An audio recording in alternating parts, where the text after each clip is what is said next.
Wait for the ad to roll before you Ah.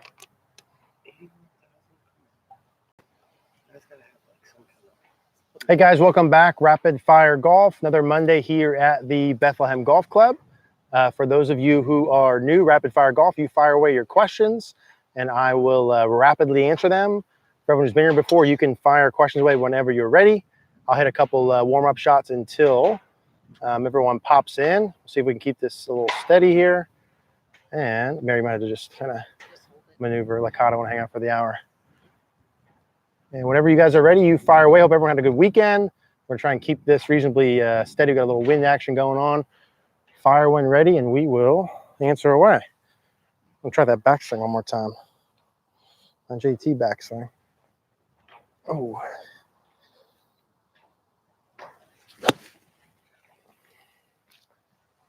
That feels good.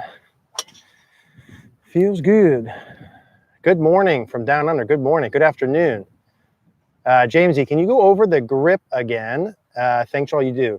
Yeah, so grip pattern, just kind of stock wise, what I'm looking for when I watch is where the V's are in each hand. So I like to see each V, if we go from face on here like this for a neutral grip, having the lead hand V and the trail hand V here, both point up to just right of the chin or sort of right collarbone or trail collarbone would be a neutral grip. Want to make sure that the heel pad that you have on there sits on top of the club. V's at the right collarbone for neutral. If we go a little bit weaker, those V's are going to be a little bit more chin. If we go stronger, those V's are going to be a little bit more trail shoulder. But I'm looking for heel pad on top. Can I kind of, if I take my thumb and my index finger off, can I still hinge the club? To me, that'd be a good lead hand grip. And then I'm trying to fit my right hand, kind of my left hand thumb sort of right down the middle of my right hand. That would be sort of a stock traditional grip pattern. That's what I would teach as a stock. If you have any sort of specific questions about it, I'd be happy to answer it. Joe, how do I increase club head speed? Yeah, there's lots of ways to do it. You can do that through mechanics, improving your mechanics. That might be things like improving the shift in your feet, the pressure shift.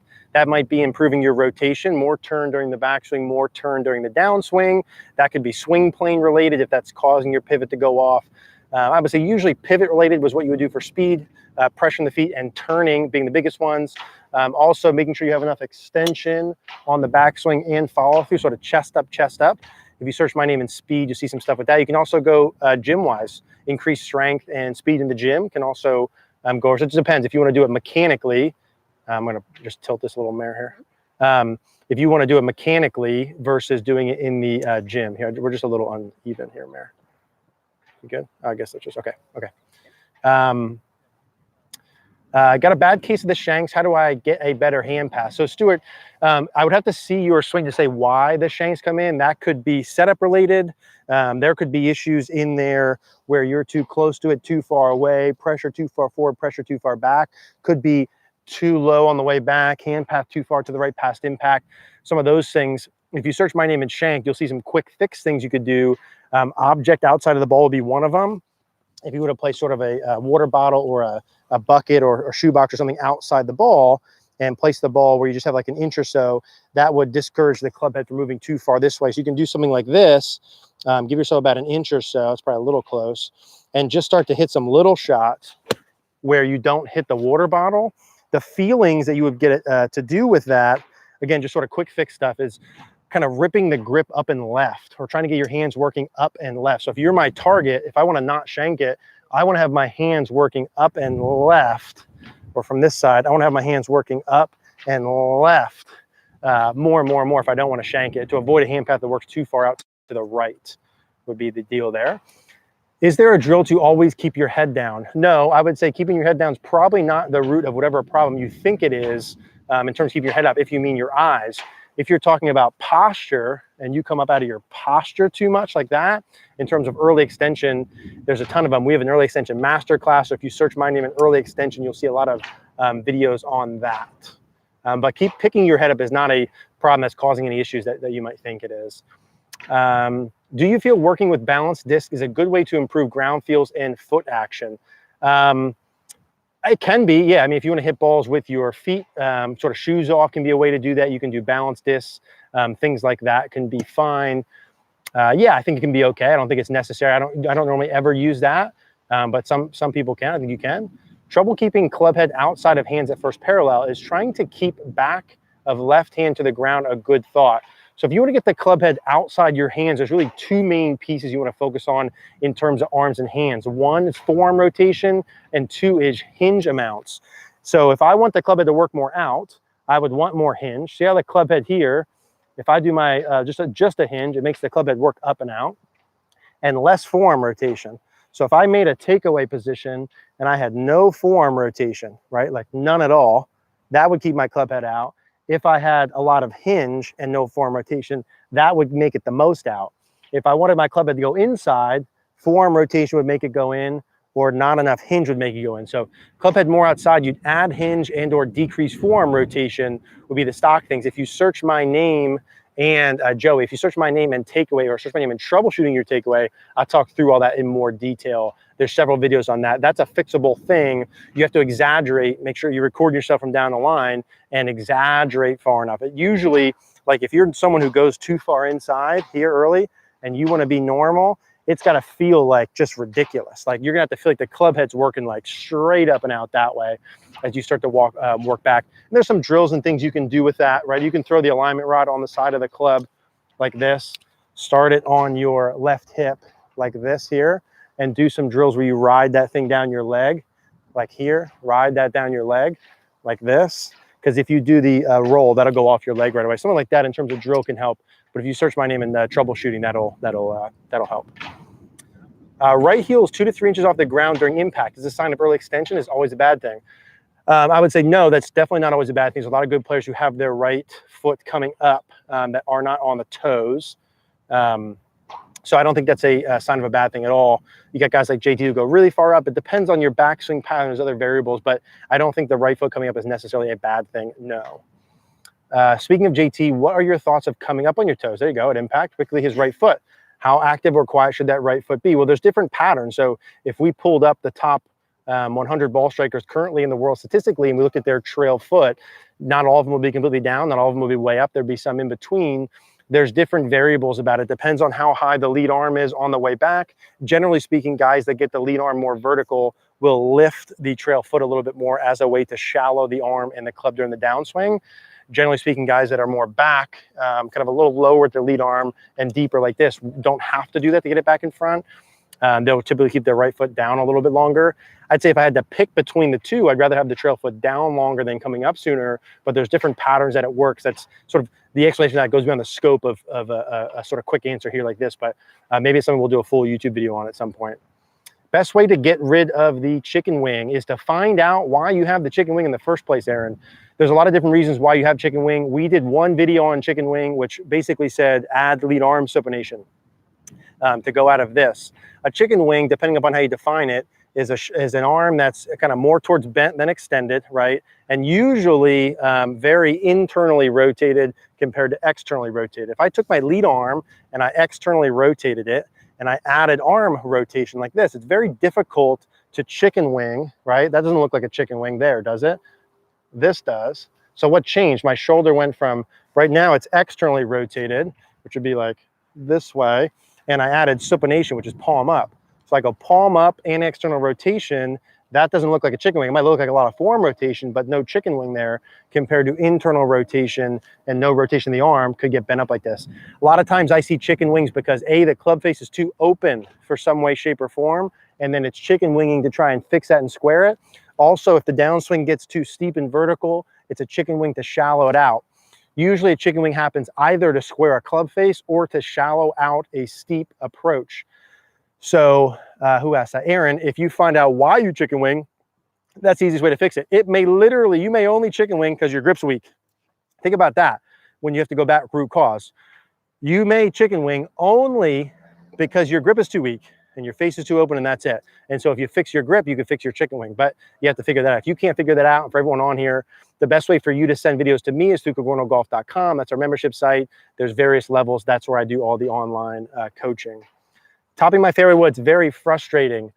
Yeah, I'd have to see that one to say why. We did one video on fairway woods, which was like, don't hit them. Play a safe shot. Unless you're a very low handicap player, the risk of the fairway wood relative to how poor you hit it is not great enough to take on the risk, meaning more often than not, I see amateur players don't hit their 3-wood well off the turf. And so I would recommend not hitting it more often than not. Of course, there's techniques that are better than others, but I'd have to see why you're doing it. There's no stock thing I could say there that's like, hey, you know, you would top it because of this. Any good golf books you would recommend? Yeah, I think there's a lot of good ones. It depends on sort of how detail oriented you would want to get. There's a lot of good golf books for like coaches or learning golf swing pieces. I think for the amateur golfer looking to get better, maybe not as many. I think the original Stack and Tilt book that came out did a really nice job of explaining some fundamental movements of the golf swing that can benefit a lot of people and really had a systematic approach to do it. They got a bad rap because people over-exaggerate some things, but that was a good one. Adam Young's book's really good, but it's very in-depth on golf practice. I think James Siekman, his short game books are really, really good. Those are probably the best like applicable books that I've read to date. Sorry about the it's a little windy here, guys, so it's a little shaky. Let's hear Ian. Hello, Eric and Mary. Hello. Thanks for your help. Always, you're welcome. 2 questions about uneven lies. Do you match shoulder angle with slope in downhill, uphill lie? Yes. What is the best way to hit a ball above or below your feet? So I would say if you're uphill, downhill as a general stock rule, yes, you can match shoulder lines, meaning if I'm uphill, I'm going to be a little bit more like this. If I'm downhill, I'm going to be a little bit more like this. If I have ball above or below my feet, there's different ways to do that. Ball above the feet, I would grip. So the ball above the feet, imagine I was playing it like on top of this water bottle. I don't know if I'm able to get that. Hello, first try. So let's say I had it above my feet like this. The ball is literally closer to my body. So what I need to do is shorten something else to make up for that. So I will grip down on the club to make up for that. Typically with the ball above my feet, I might be feeling like I'm swinging a little bit sort of more around as I work with that. The ball above the feet is going to cause the loft of the club to point left. So usually that'll be pulls or kind of pull hooks or draws. So if I had a target at the 150, I don't know if I could hit this. Do you think I could hit this right off this water bottle? If I had a ball at the 150 and I had a ball above my feet like this, I would grip down, aim right, swing a little around my body, and play for a little draw pattern. If it was that drastic like that above my feet, I'm going to hit one, F it, off the bottle. And I have one that far above my feet like this. See if I can clip it. You know, I'm also not trying to be perfect. All right, that was pretty good. Bottle stayed up. So that ball, you can't say I hit a 9-iron. I hit that 9-iron like 200 yards. I don't know. No, I hit it like 150. It probably hooked 30 yards. Now that's a water bottle height off the ground, right? So that's pretty high. So that's what I would do. If it was lower than my feet, if I was like on something like this, and it was like lower than my feet, like this, I would do the opposite, right? I'm farther from myself here. So I would grip all the way up. I'd probably bend over more at my address position. I might go a little bit kind of more, I'm not going to hit off that. I might go a little more vertical and play a ball that is going to typically kind of go off to the right because of the loft. And that just changes because the loft of the club. With an uphill lie, it'd go like this. The loft would point to the left for me as a right-handed golfer, which would be like this way. And a downhill lie makes it point to the right. So that's how I would do that. You can change your pot. And also, like, if you get a dramatic uphill, downhill lie, don't be a hero, right? Like, play middle of the green, try and make a par there. What's the dominant hand in the golf swing? I feel like using my left hand too much. Yeah, there's no answer to that question because it's subjective, right? So what you may feel in your hand or swing, someone else may feel the opposite of that. So it's very subjective. There is no dominant hand. Some players feel more right hand, some players feel more left hand. In reality, they're both doing things equally. If I'm putting force into a club, there's going to be some reaction or counter with both hands, regardless of what I feel from a science perspective. But from a feel, like bro science thing, it's very subjective. So Charles, there is no one or the other. You could feel either one. What matters when you record it or measure it, are you actually doing the movement correct? That's what matters.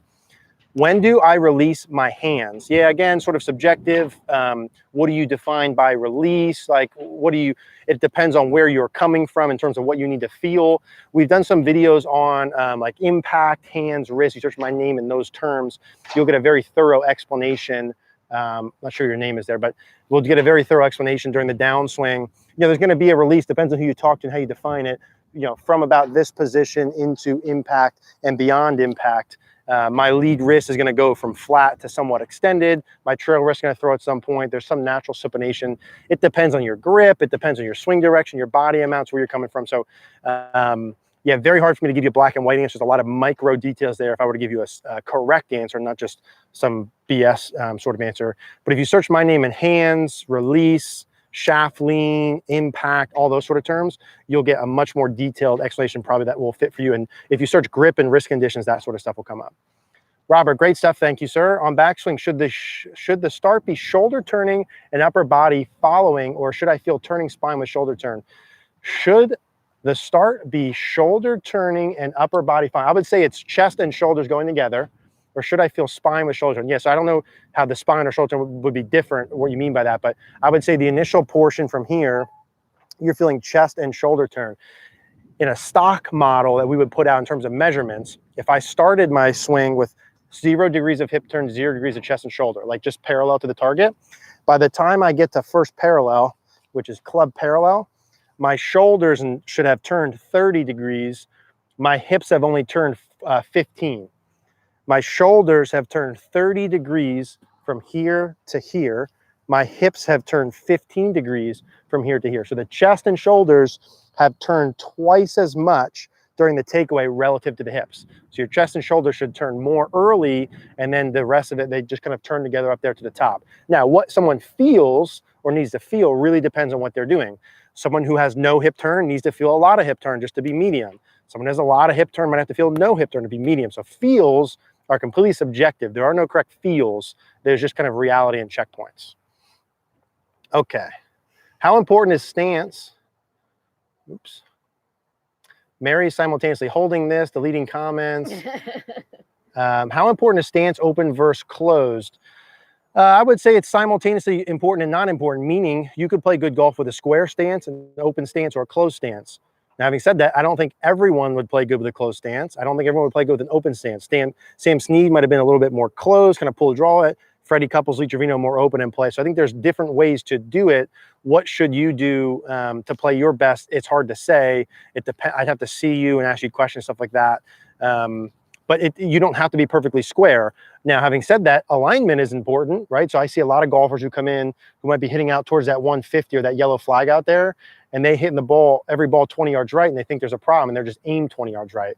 So I think aiming where you're trying to aim, at least getting the club face kind of pointed there, get an intermediate target in front of you, and getting aligned to that is ideal. And then you can adjust aim. I've had some players before that were like really, they push the ball 10 yards right for like months or years and couldn't fix it. And then we just ended up aiming left and playing it, and they're fine. Like I've had a push fade issue that I played with for like a year and a half probably.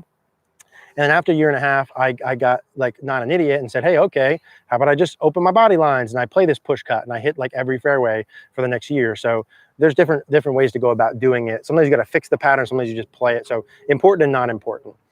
I respect how you give credit to others like you do George Gankis. Can you explain how your model differs from Gankis? There are a lot of similarities. Yeah, thanks, Gary. I think just, sometimes I watch stuff online or see things and there's a drill or feel that I think are really good and I want to share it with everyone. I also recognize that I'm not the only golf coach right in the world that knows some things about people getting better or improving. And so I want to bring more people on the channel and kind of help give you guys everything that you want. How does my model different? Or how do I, so I'd say I don't know that I really have a model. I think, Gary, what I try and do is present information, not opinions, as best as I can. Of course, there's going to be some opinions in it, but I like to kind of, hey, here's what good ball strikers do that I see on tour, that I've seen in person, via video, TrackMan measurements, etc., to share with you. So a lot of the videos we try and do, especially on the membership site on cogornogolf.com, are based on checkpoints. It's like, hey, you should set up kind of like this. You should hit kind of these checkpoints during your takeaway. You should get the hands about here with the wrist and the angle. You should get about here. You should get back to here, and then about here, and then about here. Now, why I choose those is because those are the similarities amongst really good ball strikers. So it's, you know what I'm saying, Gary? I feel like it's less about my opinion or what I think. It's like, here's what successful people do. Like if I was going to write a book on wealth, I would look at, hey, here's what wealthy people do. Fundamental 1, fundamental 2. I think George does more exaggerated movements to get to the point quick. And I think he works with a lot of really good players who have a lot of tendencies towards moving too far forward and sliding. And so a lot of the leg work, he likes big turns, big backswings, a lot of ground pressure, a lot of extension to follow through, a lot of speed stuff. So yeah, I love a lot of what George says and does here. I think, can you hold this? Yeah. The laptop? think that might work. I do that and club still gets behind me in backswing. I'm not sure what you're saying there.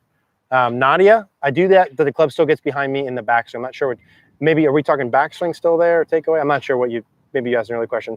Ian, how do you hit from a fairway bunker close to the edge? Yeah, that's just tough, dude. Like if you're close to an edge of a bunker, you're just trying to get out of it. You watch really good players and they're close to a lip. They're more often not, you're laying up. So there's no secret there. You got a risk reward against trying to clip the ball perfect, gripping up. I would make sure my head, so if I had a ball in a bunker on the edge, I'd make sure my head stays behind the ball, but you still got to clip it, not hit it fat. You got to get the hand path up. I almost try and like thin that on purpose. But Ian, yeah, that's a tough one, dude. That's like, how do you hit a 2-iron downhill into the wind from 250 over a pond? You know, you got to put your big boy pants on sometimes, just pull a shot off. I think I would try and clip the ball, try and get it up vertical, keep my head back, have my hand path up, really shallow angle of approach and try and kind of clip it and be back this way, like I was trying to hit it over a tree. But sometimes you're going to hit that thin fat or hit the lip. You know, there's no surefire thing there, Ian. Robin, Eric, any obvious reasons other than alignment why my chip shots keep heading to the right of the hole? Yeah, it could be alignment, like you said, could be hitting off the toe of the club. You might be swinging your club path too far to the right. You might be too far to the left and glancing below. Club face could be too open, could be release pattern, Robin, could be several things. So I probably have to see that one to say for sure. Robert, hello, Team Cogorno. What's up, man? This popular teacher in Bethlehem has prescribed 5 different swing drills to improve my downswing. How many of each do you recommend I perform during each training session? So I think, Robert, I'm not gonna disagree with what you're saying, but I would just correct in saying I don't think I prescribed to you 5 different swing drills. I think what we said is, hey, you have one swing fault. We limited it just to one thing, which is shallowing your downswing, not getting too steep. And we presented you with 5 different options to fix the same one thing. I think that's a big difference. Because Robert, just to clarify that, if it was, hey, here's 5 things you need to fix. You need to be taller out of dress. You need to take the club head out more. You need to go deeper. You need to shallow. You need to rotate better, and you need to extend better. That would be a shit show. But if it was, you need to fix one thing, which is get rid of the steep shaft and shallow it. Here's 15 ways to do it so you can figure out which works. That's a lot better. That's what we're trying to do, multiple ways to fix the same thing, Robert. So well, your job is to find which 1 or 2 you like feel-wise. Watch the Shallow Your Downswing Masterclass. Try the drills. At the end of the day, remember I told you, you got to put that stick in behind you and get underneath that. And then you'll post your video up for your next update. I'll make sure that's happening. We're good to go. Keep in mind also, in that prescription, part of the biggest reason I want you guys to join Cogorno Golf, and Robert, what you did and put it in there, is for me to say, hey, you have one thing you need to fix. Everything else in your mind, get rid of. I want to take out and take away thoughts from you as much as I want to put in thoughts. And so that's the main thing for me to say to you, dude, all you got to do is fix one thing. That's it. Over the next couple months, one thing like that. Here's options on how to do it. That's the big key. Not doing random things all the time. 80% of people on here, including me for a long time, don't get any better because we don't stick with the right one thing. A, we don't know the right one thing to do. We just don't know. We don't work with a coach. We guess wrong, whatever. And then we don't stick with it long enough. We play bad one day. We hit a series of bad shots, and then we're off of it on to the next one. So that's the big thing about coaching. I get someone to coach me lift, right, and coach and train me, not because I need tips on lifting. Like I know how to lift now. I need someone to keep me on track, right? And that's a lot of what that coaching is, Rob. So just wanted to clarify that. I know you don't mean that in a negative way, just clarifying that on here. Have you ever met Dustin Johnson? I have not. I would love to. If you know him and you want to send him over here to Bethlehem. David, I have some trouble getting that wrist into a slightly bowed at impact and rotating the wrist and forearm. I feel a bit stuck, like I stop turning when I try it. Yeah, David, I have to see to say for sure. Maybe you just need a stronger grip. If you guys can't get the lead wrist flat or flex for the face, and when you come down, like it's hard for you to do that and you stay in more extension, that's okay, but then you need a stronger lead hand grip. You just strengthen your V, get your V more over to the trail shoulder. Then you can be a little cupped and the face is still square. You can be a little bit cupped coming down and the face will still be square. You just got to watch you don't get too cupped so the shaft doesn't get too vertical or too narrow, because then usually you're going to have to stall pivot to fix that. In terms of why you have a hard time getting slightly bowed and rotating the forearms, you feel stuck, like I stopped turning. Yeah, I'd have to see. Maybe your face is too open and you have to stop to be able to correct that. A lot of times when someone has or you have a swing direction issue, you're too steep this way, or you're too behind you, and then you have to fix that this way, or you're too steep and you fix it. So there's a reason, David, why that happens. There's no mystery here with any of this stuff, guys. Whatever swing faults you have, ball foot issues, whatever, there's reasons for all that stuff. There's ways to fix it. there's no mystery, even though it feels like a mystery when you're up there hitting balls and balls going everywhere, you know how to fix it. But yeah, I'd have to see why. But maybe you can just strengthen your grip. I see your orange whip. How do you like using it? To be honest, I use it every once in a while when we're doing our golf schools, just to kind of warm up before I go out. I don't use it nearly as much, but I know some people have told me they use it to kind of train tempo and swing length and turn and stuff like that, and like it for that. So that's cool. It's just there kind of because I haven't taken it out of the bag, to be honest with you. Dave, what's up, dude? Can you use the alignment stick through bucket backswing drill going on top of the stick to get your takeaway more outside and come underneath it to downswing the shot like 2 drills in 1? Yes, you can. So he's talking about doing something like this, which let's see if I have the stuff to do this. You can do this. You have to just watch how you set it up. Now, I don't have the right stick here, dude, and this thing, but if you were to put something in like this, right, and when you do your backswing, you go over it to keep the club head out, and then you go under it to hit. It probably, I kind of guessed correctly there, it'd probably have to be something like this in terms of setup alignments. So you want to make sure you have it set up where when you go out, the hands, club head's even with the hands, up through the pec, over the shoulder, and then inside here on the way down like this. So you can do something like that and loop-de-doo your way to underneath this. Let's see if this is doable here. So I would go over, under, over, under, over, under. Yeah, so you could do something like that and then record it and see if that's changing the piece that you want to change. No matter what you guys do with drill stuff, the video, you got to make sure you do video. I've got to keep doing the video and then see yourself and adjust and exaggerate. But Dave, yeah, you can do something like that. Larry, Eric, always look forward to your live chats on Monday. Thank you, my friend. Look forward to you being here. From the top of your backswing to the downswing, does the weight move towards the left heel or toe? Yeah, there's different ways to do it, Larry. So let's just say from here, some stock rules. When I go up to the top of my swing, the more I move towards my left toe, in general, if I continue moving towards my toe, if I go to my toe and then to my heel, I can be okay. But if I go to my toe and stay towards my toe, usually that's going to be a little bit more lateral motion, a little bit more path inside, a little bit more kind of draw motion.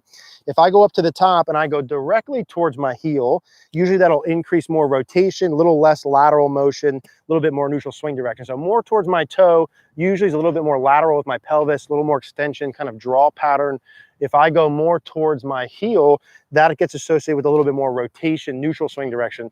I'd say up to the top, to the middle of your foot or in towards your heel, and getting towards the heel sooner is probably a better idea for most people than towards the toe, unless you're someone who's way over the top. If you're someone who's way over the top, and it just all depends, Larry, right? If a guy comes into me and he hits a slice, right? If you're missing balls to the right and your face is open, then you got to fix your face first, and then you fix your path, then you do pivot, rotation, stuff like that. If you got your face in order and your swing direction in order, and you need just rotation stuff, contact, whatever, I would say going from here more towards your left heel immediately would be better for pivot compared to going more towards your toes. More toward the heel would be better than more toward the toes for most, yes. We have one video on that. We talked about some footwork and in one of the early extension master classes, Larry. Duke, Eric, I'm curious your thoughts on left arm adduction from P4 to P7. AMG had an interesting video on how little pros adduct in the backswing and how they are less adducted at impact than address. Yeah, I didn't watch that, but I saw some people on the teaching forum. So adduction, abduction. Abduction would be lead arm away. Adduction would be lead arm towards or sort of inward, right, motion in terms of the backswing. So what are my thoughts on left arm adduction from P4 to P7? I think what I'll do, Duke, is I'll watch the video they said. So P4 to P7. I'll watch the video and see what they said about it before answering that, because I don't know what they said or didn't say, and I don't want to go down that road. So and how they are less adducted at impact than address. Yeah, I'll go watch the video, Duke, and then if you want to ask me that again next week, I'll share my thoughts on that. Warm greetings from Norway. Hello, hello, hello. You nailed the chicken wing question perfectly. I have a tendency to get too steep and have a weakish grip. I'm going to try to slowly navigate a stronger grip with the next ones. Yeah, that'd be the best way to do it. If you strengthen the grip to at least where it's neutral and get the face square, and then, because you have to fix the face first, and then you fix the steepness second, and then you can fix kind of post-impact pivot stuff third. It's almost always that way. Face first, path stuff second, pivot stuff third. It's almost always got to go that way. So fix the grip, fix the swing direction, right? The grip will be, now face will be square. You won't have to flip it to square. Also, if the face is square, you've got incentive to change your swing direction this way. Another thing with the chicken wing in terms of your arms bending is the more you swing the club left past impact, the more the arms bend. The more you swing the club and extend it out to the right, the more you can keep your arms extended to the right. So for you, for a chicken wing pattern, face, arm extension, path to the right, and then add body stuff in. Hit one off a bottle of beer and then drink it. Okay. I'm pretty surprised I hit that in that bottle stage right there. Even when I try and stay present and visualize and get into the shot, I play more wayward shots in pressure games than friendlies. Any other mental tips to perform at your best under pressure? Yeah, put yourself under pressure more frequently.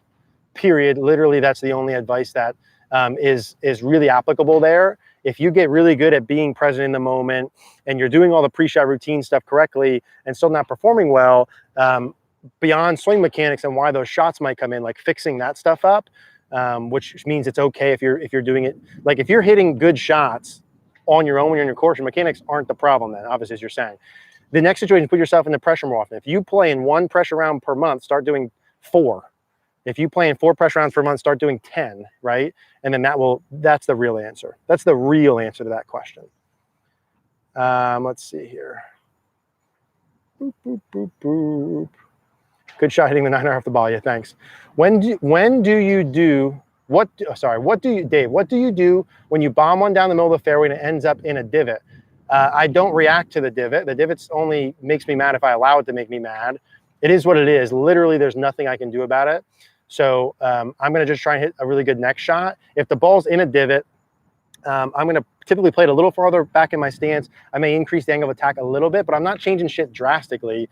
Even if it's in a divot, as long as I hit the ball first, I'm still okay. So I probably go back a little bit more, maybe hit down a little bit. Dave, you know how I feel from all my posts in the group and stuff, that how many iron shots I'll play where I grip down an inch and just go kind of shoulder to shoulder and take one more club. Whenever I have a weird lie or weird situation, I will always, like this is my 9 iron. Let's say I hit it 150. If I'm in a divot, I would go like ball back just a little, grip down and go shoulder to shoulder and just play at 140. So I go ball back here like this, hit a little bit more down on it, but I would just go shoulder to shoulder 140 and play that that way. And if I'm uncertain about a lie or situation like that, middle to the green, like our birdie percentage from over 150 is so extremely low that like middle of the green and take a par and get out of there is fine. Best drill to keep club on swing plane at top. So Henry, it depends on what you mean by on plane, and it depends on where you're at. So if you're off plane because you're too far here, or are you off plane because you're too far here, or is it wrist condition? So I don't have a best drill to keep the club on plane on the top. I guess it would depend on kind of where you're coming from, what you need to be able to fix. If you get the club set well in terms of the takeaway, get the club head in line with your hands down the toe line, and then you really more or less just turn from there. A lot of that stuff should kind of be good on its own. And then if it's not, you're doing something later to have issues. Too much forearm rotation, too much hinge, wrist conditions. So I think the real answer to that, the best drill to keep the club on plane is for you to work with someone to see why it's off plane and then fix that by feeling the opposite. So if you hinge too much, you need to feel much less. If you forearm rotate, you need to feel much less. It's almost always the opposite of what you're currently doing. That's the fix. Exaggerate, feedback. Brett, hey Eric, awesome tips. Thank you. Thank you. Wondering if you feel like a bowing of the left wrist on downswing is a need for great ball striking for irons, fairway woods, and even driver. I absolutely do not think that. I think it, of course, right? If you have a flat left wrist at the top and you bow it, some amount coming down, and you were a betting man, you would bet on that person to be a good ball striker, right? Compared to going too far this way. But it's not 100% required, right? You can find examples of great all-time players who aren't like that. Now, the overwhelming majority of good ball strikers will be flat to slightly bowed. You also see the overwhelming majority of really good ball strikers pretty darn flat at the top, right? Now, some this way more, some this way, but I mean, they're pretty darn good in the top and in transition. Some of the younger guys now and some of the trends are a little bit more towards kind of Victor Hovland and that Colin dude, I think it was from Stanford, kind of a little bit more under and a little bit more under. There's definitely a lot of advantages to that. Dynamic loft, shaft lean, face to path control, et cetera, et cetera. But it's not required, but you know, it's probably not a bad idea for most people. But no, I don't think it's required. I think it depends on your grip. You have a stronger grip, you don't have to. I don't think it changes much in terms of fairway woods or driver. What would change with fairway woods or driver would potentially be how you release that bowed wrist past impact. And that depends on your club head speed. If you have high speed, you can keep the handle forward and bow. If you don't, you have to throw. There's a little rhyme for you. That's for free. Max, would you advise that if one tends to be steep in the downswing due to an externally rotated top position, trying to be more internal, lack of flexibility, so I'm max out of the top and go from external to internal?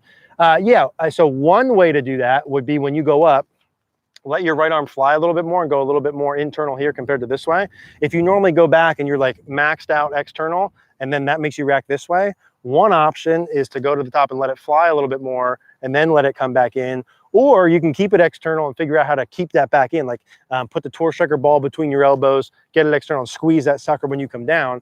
There's different ways to do it. I know guys that coach more internal at the top and they shallow it out well. I know guys that, a lot of coaches that keep it really external and they shallow out well. So there's just different feels and things you have to match along with it. But if you're already external on the way back and then you go internal this way when you start down, get a tour striker ball between your arms first, keep it in, squeeze it together in transition, see if that shallows it by itself.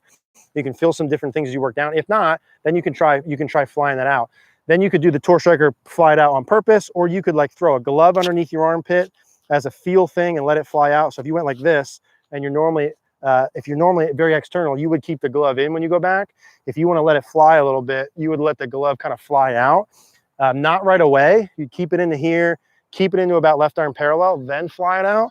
If you were going to do that drill, you should do it in that sequence. So keep it on plane early, keep it on plane here, and then fly it out to the top.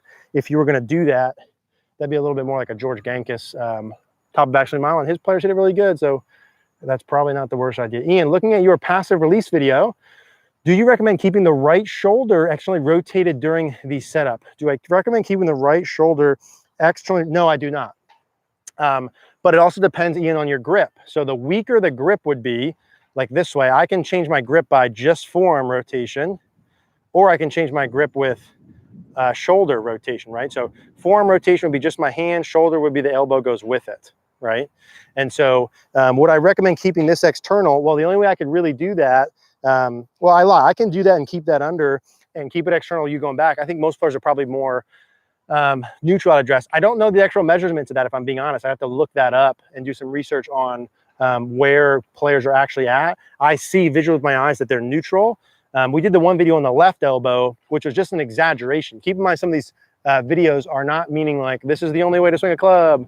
It's just an exaggeration. We did a video on the backswing thing to keep your fix your backswing, where I said, hey, the left elbow should point at your hip and keep it pointed at the ground, and that doesn't allow internal rotation of the trail shoulder, keeps the club a little bit more vertical when you go back. That's an exaggeration feel for someone who goes too far this way. So if you, Ian, are someone who's too internal, the right hand is on top too much, too weak, and you go really far this way, feeling more external or getting the hand under and keeping it under is fine. You just got to watch you don't go too far inside too early with the takeaway. I would say that would be the issue with having two, if your trail shoulder's externally rotated too much at address, and I were to take that in, or if I have a stronger grip pattern, it's really easy to get the club too far under playing early. Why is that a problem? A lot of times if you're under early, you're going to be steep late. So I see some younger players with really strong grips, right hand really under, trail shoulder externally rotated, under, steep like this. I see that pattern a lot. That's a good question. Joey, I don't know if anyone ever asked me that before. That's good. Joey, is getting the right shoulder, here we go, another right shoulder is the theme. If getting the right shoulder external from the top is a good way to lay the shaft down in transition. Oh, is getting. Yeah, so from what I have seen, you know, some people who post stuff online, I'm not gonna go down right actually.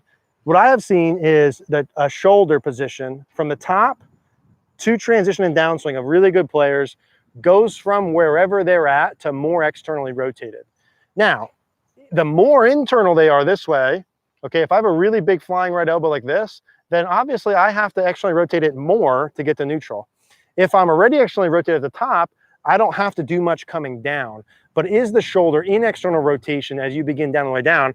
Yeah, for most all good ball strikers, there's some guys who are a little bit more on top and they kind of have it a little bit more high. Grant Waite's not as externally rotated in his newer ones I've seen. Furyk can get that way. There's guys that aren't like that. But yeah, external rotation is for sure how most players shallow the shaft. Yeah, absolutely. Now, that doesn't mean you have to think external rotation to shallow the shaft. There's a big difference. If you measure them, are they actually doing that? Yeah. If you look at me at the top and in transition, I externally rotate my right arm a lot. I go out this way. I don't have a lot of external rotation ability in my trail shoulder because my thoracic alignment, so I can't go back much. So my arm goes out more. Now I go like this in transition with my arm. I've never thought about that a day in my life, ever, right? I've done that. Now I used to not do it. I fixed it by having a stick. I used to have that Jack Nicklaus inside approach, and I just learned how to swing underneath that. And that's how I did mine. So you don't have to think external rotation necessarily, but is it actually in there? Yeah. Jonathan, can you hit the ball like a long drive and still play consistent golf? Can you hit the ball like a long driver and still play consistent good golf? Not really, which is why those guys don't play, right? So like Sadlowski, I guess, played a little mini tour stuff or tried to qualify for some stuff, but guys that long drive, you know, the reason the grid's so wide, they only hit 1 out of 10 in the grid or whatever, is because those other balls will be OB, right? Now there's an advantage in it far, but no, that pattern is very much just hit it far, not play. I know some long drive guys that are, of course, they have some ability. They can probably play good, but they're like not competing against tour guys. No way. But tour guys also aren't competing against them, you know, in terms of long drive. How's it going? It's going good. What is the correct way to make a 56 and 60-degree wedge always go their stock distance without landing short? What is the correct way to make a 56 and 60-degree wedge always go their stock distance without landing short? Hit it solid. Hit it solid. So if you mean a full swing, like my full swing sand wedge 56, I hit 110 yards, like on the dot, 110 full swing. How do I guarantee it goes 110 and not 100? I hit it solid. I hit it in the middle of the face. I give the same dynamic lofted impact. I swing long enough and I swing at a neutral speed. If that's what you mean. In terms of like shorter wedge distances, that's another conversation, but solidness of contact would be the number one objective there. If you were hitting your clubs and they go much different one day to the next, like hey, I had my 99140, and then 2 days later, a week later, it's 135, then it's 130, then it's 150. In all likelihood, that's a dynamic loft and or contact issue. Now, why that happens all depends. Matthew, what do you think about rotary swing the dead drill? I've never seen it. Never seen it, so I don't know. Maybe if you send that, put a link in it or something like that, I'll check it out. Rotary swing the dead drill, I don't know. I know Rotary Swing was like the first online platform that I ever saw like came out that was big, and they did a really nice job building that up from a business perspective. I have not really dug into this site at all, though, nor seen any of their videos. So maybe I do need to do that. I'm pretty good at like watching videos and like staying current with what's going on, but I haven't seen really Rotary Swing. Too flat lie on wedges. Oh, that's why the ball might be going right. Yeah, ball could go right because of lie angle too, Robin. Michael, I have a problem with casting. Where should my release be? Well, if you're up to the top like this and you throw early, of course, it's going to feel like you don't throw until later on. The real issue is you got to find out why you're casting. Are you casting because the face is too open? Is it too steep? Is there body rotation alignments? There's just too many possibilities as to why you're doing that for me to say to correct it. I'd love to be able to say to you, hey, buy one of those swing guides, get that thing on until that yellow thing hits your wrist, and then keep it on in transition. And it may very well be as simple as that. But if your club face is too open and you try and just hold lag longer, you're going to hit the ball a country mile to the right, literally really far to the right, and that's never going to work. So your brain's never going to do it. So it really depends, Michael, on why you're casting to be able to give you like a firm how to fix it. Brian, enjoy the Why the Pros Hit the Ball, Hit Solid Iron Shots video. Having problems hitting irons from the rough, any suggestions for improving contact? Yeah, Brian, I think it depends. I think it depends on your ability to assess a lie. A lot of people have problems hitting out of the rough, even the best players in the world. So it depends on your ability. Like, what kind of lies are we talking about? Is it shitty lies, or you just in general you can't do that? Most people who struggle hitting out of the rough don't have a vertical enough angle of attack. That's kind of the net end of the day. So I don't know your swing pattern, right? But especially guys or gals who are shallower with their angle of attack or get lower to the ground, struggle out of the rough, you would want to feel almost like you're getting a little bit more vertical or a little bit more of kind of a fade pattern. So you're hitting a little bit more down on the ball from here. You can stand a little bit closer to it, hitting a little bit more down, maybe a little bit more sort of over the top would be how I would steepen my rough shots. Really the deal is you've got a ball, you've got grass, you got your club. You need to figure out how to get your club to the ball with minimal amount of grass. How do you do that? Well, really the only way is to make the club approach more vertical. You might do that by literally making the club approach more vertical, move the ball back in your stance, feel fade, shot, swing mechanics. Those are some things I'd start with, Brian, without kind of seeing your swing. Not kind of seeing your swing, without seeing it at all. Could you tell how to use the swing trainer there, please? What drills can we do? Could you tell how to use the swing trainer? I'm not sure what swing trainer, the orange whip maybe? I'm not sure what swing trainer you mean there. Average weekend golf. I'm not sure which swing trainer you mean. Maybe if you let me know. Jonathan, I can only get 60 yards from my 60 degree and only 80 yards from my 56. How do I get more distance from my wedges? So Jonathan, it all depends on what your club head speed is. Do you have enough speed to go farther from that? That might be as far as you hit them, right? Like, I don't know what your club head speed is. Are you hitting them solid? Is it solid as a contact? Do you have a big enough and long enough backswing or follow through? So I need to see at what speed you hit it. Let's assume you have enough speed to hit it farther. Are you hitting it solid? If not, you got to address that. If you're hitting it solid and you have enough speed and it's only going 80, I would say, hey, make sure you have a big enough backswing turn. Make sure you have a long enough backswing.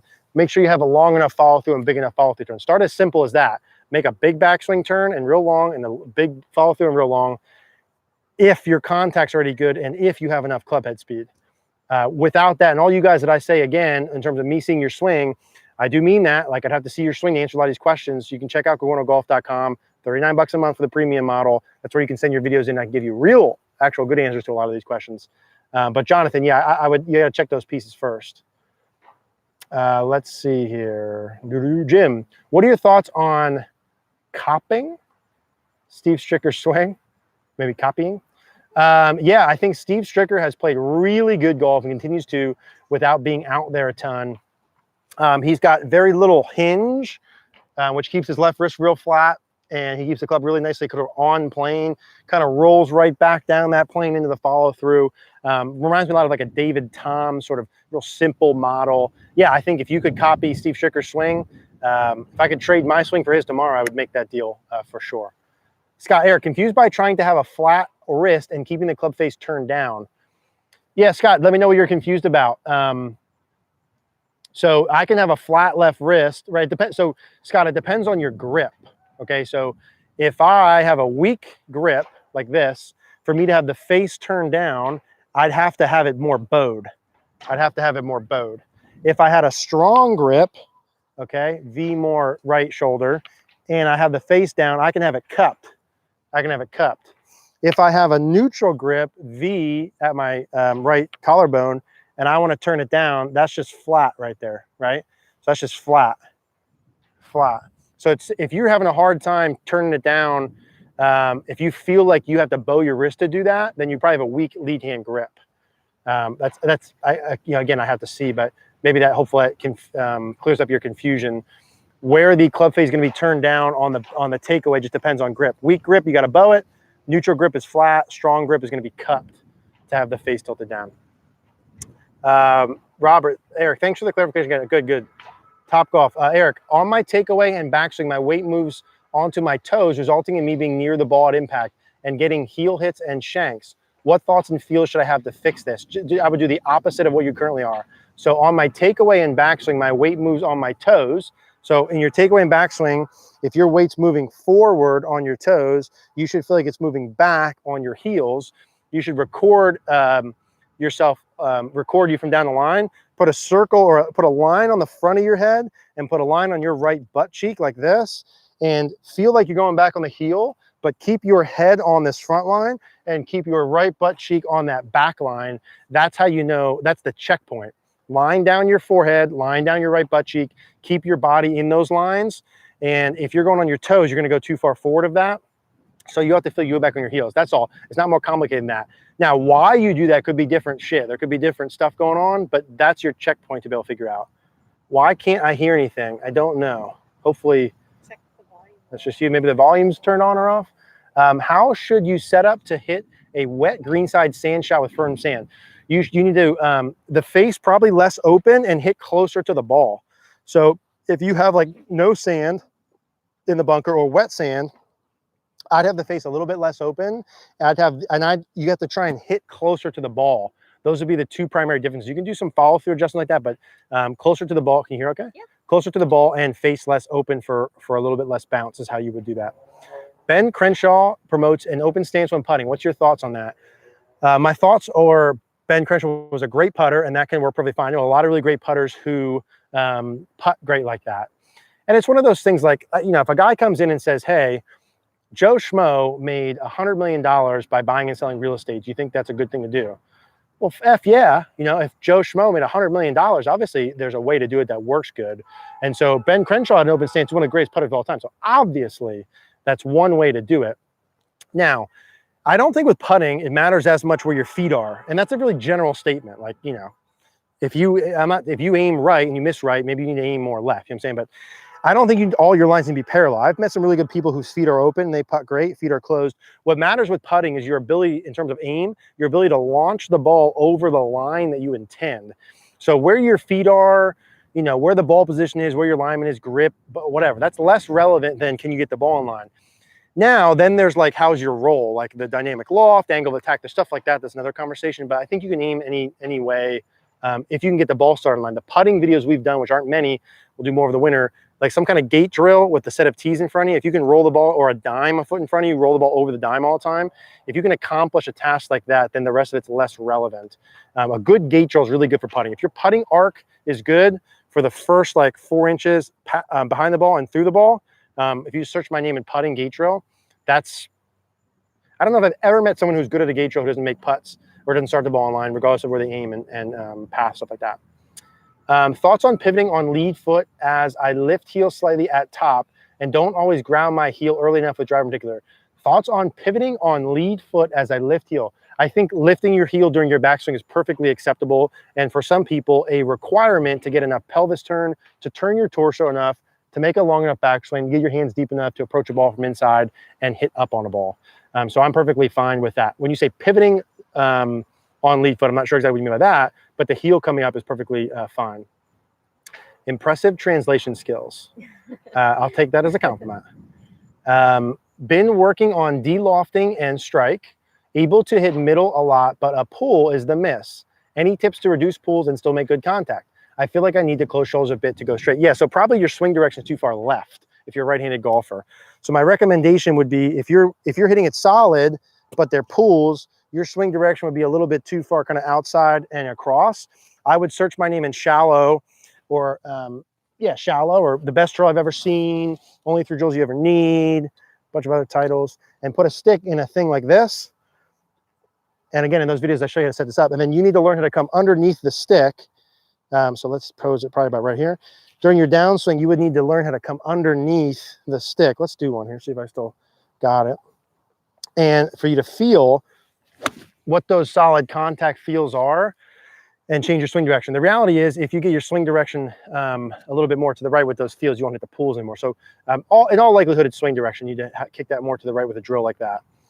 They need to change the divot rule. Yeah, I think it'd be nice if they did, but for now it is what it is, you know what I mean? So you gotta do with it what you do. I'm not sure what that even means. Hey Eric, I'm a lefty. My swing path is straight down my target line, but my ball goes 30 to 40 yards to the right like a pull. Do you have a good drill to deactivate the hands? My swing path is straight down. So I would question, is that correct? To be frank, if your swing path is right down, like on, because it could be right down the target line, but there's 3D. It depends how much you hit down, yada yada. Let's assume your like swing direction's perfect, as you claim, and you hit it that far offline. I would be shocked if you don't have a really strong grip. If you have a neutral grip, and your club path is actually neutral, and you hit it that far left, that would be maybe the only time I've ever seen that. So either your path isn't neutral, your grip's really strong, or you have unbelievably active hands. It's possible, I guess. So I'm not going to give you a recommendation because that sounds fishy to me, and I think I'd need to see your swing to actually say. But if you hit it that far left, and assuming those things are all correct, it's like a get rich tomorrow thing to me. You would need to feel like a really passive release. So if you search my name and passive release, it effectively would need to feel like you hold on to the club forever. Like your trail hand was working underneath this way. So if you're my target, it would feel like it's working like this way. So the face would be like this on the way through, like you're doing this. So right palm would be pointing away from you through impact, pointing away from you, pointing away from you, pointing away from the ball all the way through. And I have to feel like you're hitting like sort of a huge cut shot feel. That was a nice shot, actually. And you're like really underneath like this the whole way, or like back of your lead hand, Strix on my little glove logo, stays away from me, away from me, away from me, like a big hold on. Left elbow stays at the target forever. It never rolls over. It's like just a big hold on move. That's what it would have to feel like if those other things are true. Are you going to do a video on the plane mate? Yeah, I only ever used it that one day. I know a couple people in the group, Dave, have used it and liked it. And I know Chris Ryan just posted a video he really liked, and a lot of people are into it. We're going to, in all likelihood, link up with Martin Chuck over the winter. And I'm sure while we're there, we'll do some stuff with the plane mate. So probably over the winter, I would hope to do something. I've only ever used it just that one time, but it does look cool. Teach me driver shot and iron shot, different part. We actually have a YouTube video on that coming in the next 2 weeks. Driver versus iron, so you'll wait, you'll see it then. So a couple days, next week maybe.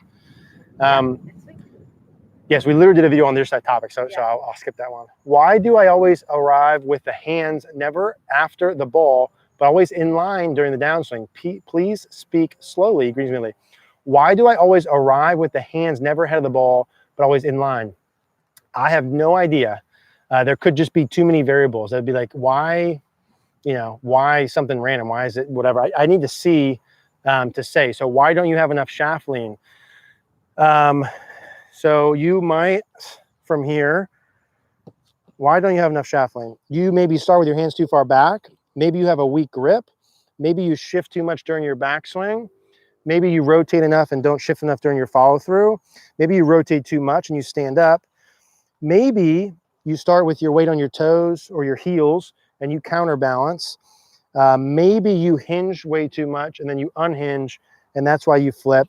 Maybe your face is open because you cup it.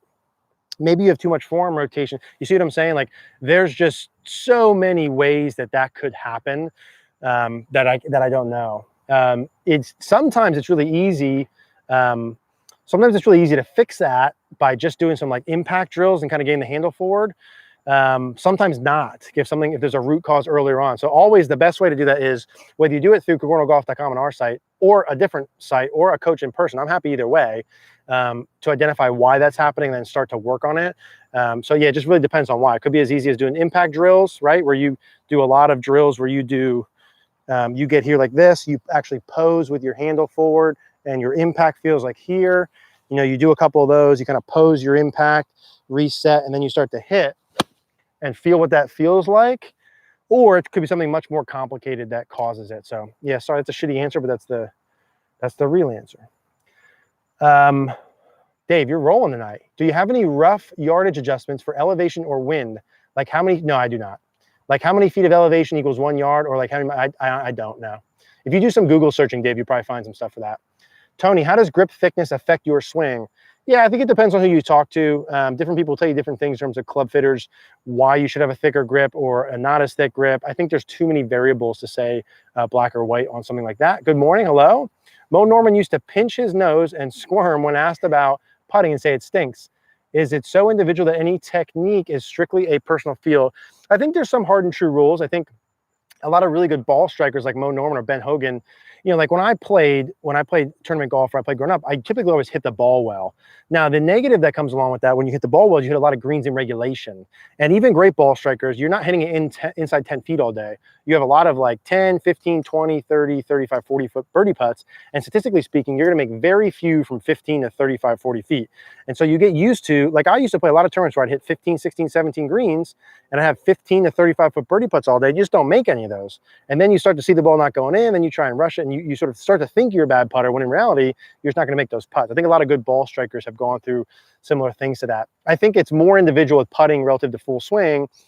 For a lot of different reasons. The swing is shorter, the objectives are more straightforward, the misses are not as far offline, et cetera, et cetera. But I think there's some stock things. I really like the gate draw. I really like some setup fundamentals. We have some putting stuff on Cogorno-Golf.com. We'll do some more putting stuff over the winter, but probably more personalized than chipping full swing stuff. Hello. Follow one of your tips about swing thought on the course and it helped my round over the weekend. It was big turn going back and helped compress the ball. Yeah, good. Love that. I mean, a lot of people need more turn on the backswing. That's a common, like a lot of people are steep. A lot of people have bad wrist conditions and a lot of people don't turn enough. There's some common things like that. Eric, struggling when hitting. It is, oh my goodness, we only have a minute left. I'm struggling when hitting all my clubs off the heel. Could this be because my right leg moving towards the ball too much? Absolutely could be. Could 100% be like that. If you search my name and footwork, we've got some drills on how to fix that. Could be something as simple as putting a club underneath your right foot, doing some shots and keeping that back.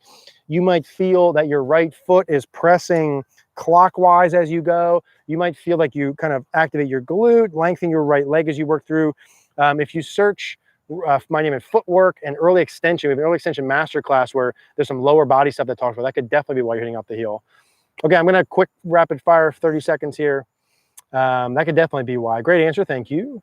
When watching my video, it appears I'm raising my body to gain rotation. How do I fix? Keep your body, you have to feel like you stay more down or even go down more. If you mean on the backswing, if you go up like this, your shoulder turns too flat, you need left side bend, left shoulder more down. I feel like your face is gonna kiss the ground when you go back.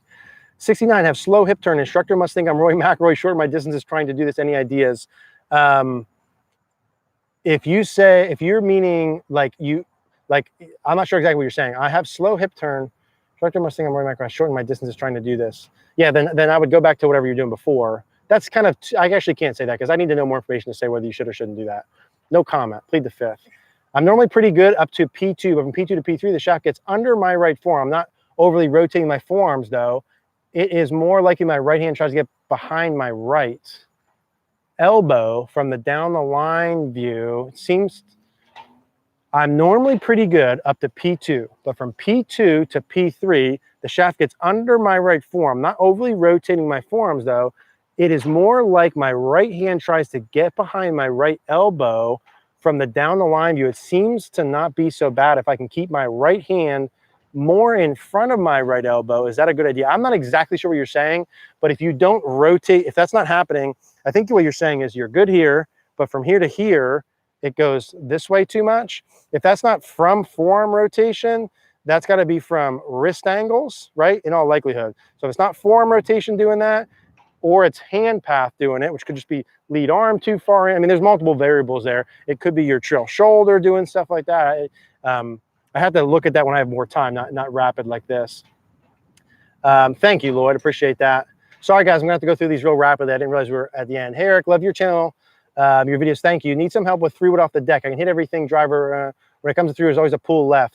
Yeah, I'd have to see that one, Chris, to give you some really good advice on that. Try moving the ball back a little farther. Try kicking your swing direction a little farther to the right would be where I'd start. Swing direction more from inside, more to the right past impact, ball farther back. Maybe if all the other ones are good, it could just be ball position. I would try that first, or swing direction. Hey, Eric, just purchased the shallowing series. Love it so far. Question, on the top of the backswing, what is a good amount of left knee out, right hand compared to right knee? What's it compared to left knee out compared to right? So if I take my normal setup, my kneecaps are over the balls of my feet. When I go up to the top, the left kneecap will be more out towards the toes, and the right, the trail knee will be more in. So if I'm going to increase my bend on my left knee, that'll work a little bit more forward. My trail knee will be about here. So left kneecap goes forward to the balls of the feet, right kneecap goes back. If you do a slow motion down the line of any of your favorite swings, I think you'll see some good visuals there to answer that.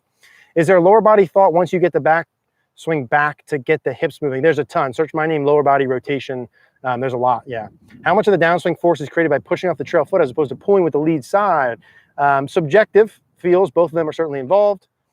When I say I might have overactive hands, I only assume I have a correct swing path to my divots point straight toward. Yeah, exactly. I don't know if that's true or not. I'm definitely trying your drive where I feel like I'm cutting the ball. Yeah, that'd be a starting point. Again, assuming you actually have the path neutral there.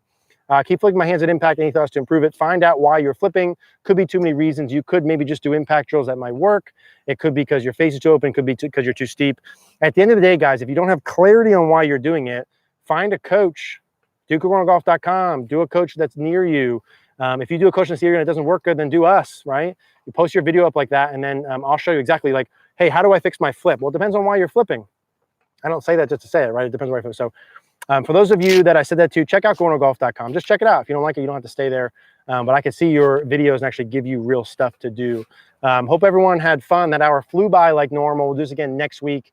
I'll do my best to get through this stuff quicker. So whoever was at the end there, I'll try and give you some better answers on that. And someone asked me about the athletic motion golf adduction part. I will watch that and give you a good answer on that next week. I just want to see what they said before I do it. So hope all is well. See you guys next week.